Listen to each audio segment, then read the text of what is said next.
acontece do mesmo jeito. Primeiro você vai colando, conectando conhecimentos que você já tem, com conhecimentos que você está adquirindo. Então você vai criando pontos de contato, como diria na química, superfície de contato, pontos de contato com aqueles conhecimentos para ir colando um no outro. Você aprende colando conhecimentos uns nos outros. Agora, se esse conhecimento não é buscado, o que você coloca para fora são apenas opiniões. E entre uma opinião e outra, as 2 têm o mesmo valor. Por que eu vou escolher uma e não outra? Entre a minha opinião e a sua, eu fico com a minha. Porque opinião é só uma opinião, tem o mesmo valor, percebe? Mas se a minha opinião for, fundamentada, em alguma outra coisa mais séria, isso já deixa de ser um tanto opinião e começa a ser um argumento. Embasado em alguma coisa mais séria, percebe? Não, porque, talvez isso tenha acontecido, não porque, isso aqui é burnout, isso aqui é nã isso aqui é percebe? São vários, chavões, vários jargões que não leva à solução do problema, mas desvia. É como um exemplo que eu dei outro dia sobre a questão do medicamento. Eu tenho um problema, eu vou no psicólogo, ele me dá um monte de coisa, porque você tem TDAH, você tem isso, você tem aquilo, você tem burnout. E aí eu saio de lá, a culpa não é minha, percebe? Isso alivia, porque a culpa não é minha. Eu faço um trabalho muito pesado, então eu tenho burnout.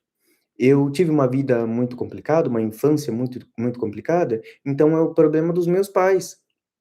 Eu tenho uma mãe narcisista, mas eu não resolvo a questão, eu não resolvo a questão. Mas eu saio de lá confortado, porque no fim, a culpa não é minha, percebe? Mas é como tomar um analgésico, não cura o problema, mas anestesia. Só que essa anestesia vai levar o problema para frente, sem cura. E quando a gente leva um problema para frente sem cura, acaba que em algum momento esse problema vai cobrar a gente por uma solução. Só que a cobrança desse problema por uma solução nem sempre vem no melhor momento. Essa cobrança poderá vir na metade da sua vida, na metade para frente da sua vida, no fim da sua vida, o que é terrível. Porque o tempo é uma coisa escassa, o tempo é uma coisa finita e o tempo é uma coisa que não volta. O tempo que você dedica com alguém é um tempo que não volta.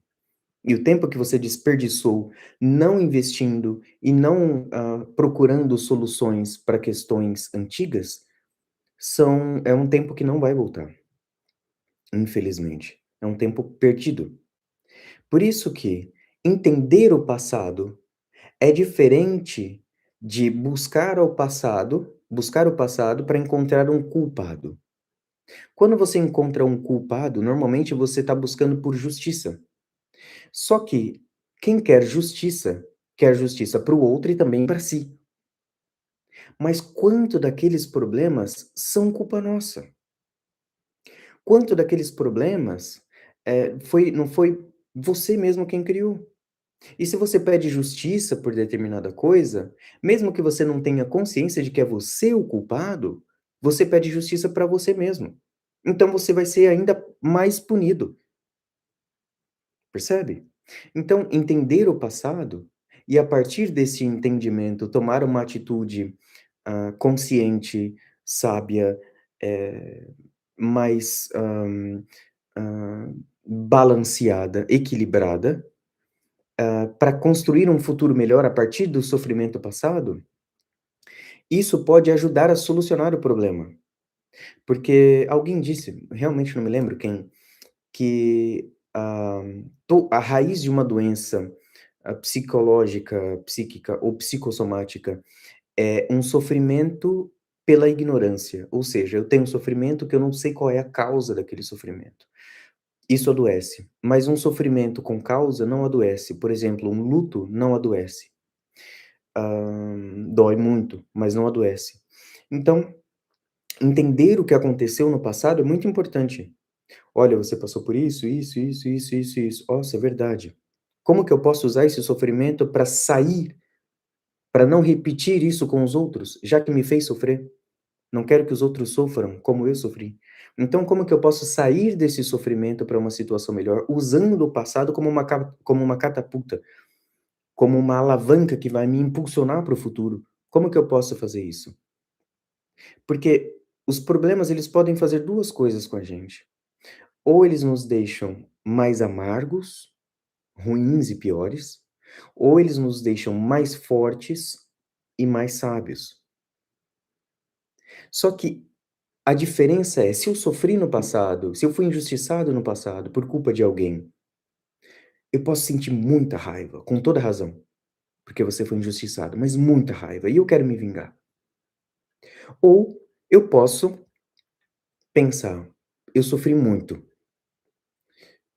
fui injustiçado, eu não gosto da injustiça, e eu perdoo aquele que me injustiçou. Então eu quero seguir a minha vida, aprendi com aquilo que aconteceu, foi muito dolorido, fui injustiçado, porém agora que eu tenho um pouco mais de conhecimento da vida, agora que eu tenho um pouco mais de sabedoria, olha, não vou fazer isso que fizeram comigo com os outros. E agora eu estou muito mais esperto para conseguir reconhecer uma situação semelhante, análoga àquela que eu sofri, então não caio mais nessas coisas, percebe? Só que isso tem um preço muito alto, emocionalmente. Mas as coisas que têm um preço muito alto, normalmente, elas têm uma qualidade melhor, deveria ser assim.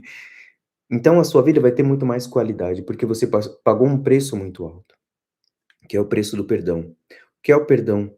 O perdão é que você conseguir lembrar do passado, pensar no passado, viajar nas memórias, sem sentir a dor daquele momento, e não pedir a vingança para aquela pessoa que te causou o sofrimento. Se você consegue viajar naquelas memórias, sem desejar a punição daquela pessoa que te feriu, você percebe que você já conseguiu perdoar. Isso eu aprendi com uma pessoa muito sábia, uma das pessoas mais inteligentes que eu já conheci, professor Luiz Gonzaga.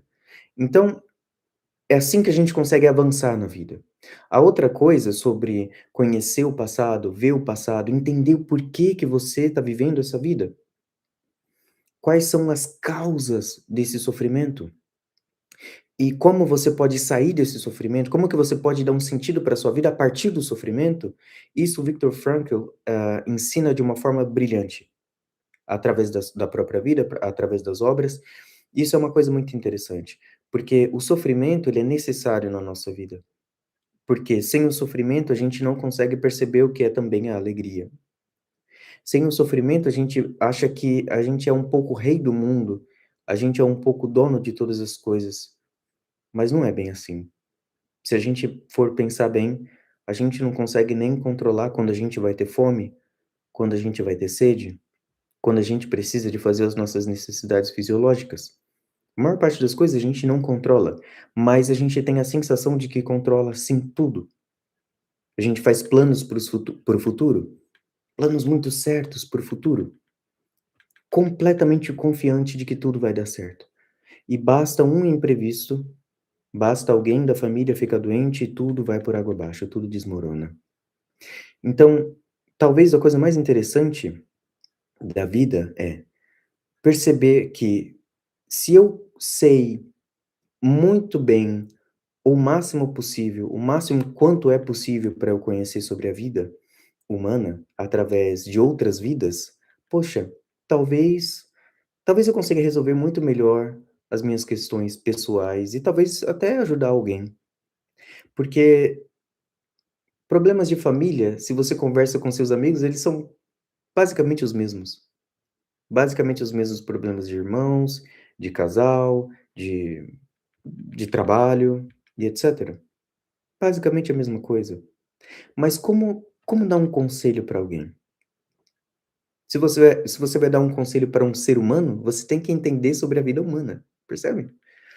E como a gente vive só uma vida, a gente tem que ter algum contato com vidas, ou conhecendo muita gente, ou conhecendo muitas possibilidades de vidas mais reais possíveis, que é através dos clássicos, que estão disponíveis aí hoje mais do que nunca.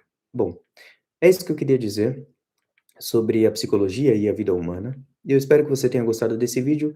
Curta, compartilha se você pensar em alguém que poderia se interessar por esse assunto. Se tiver alguma sugestão de assunto também pode deixar aqui.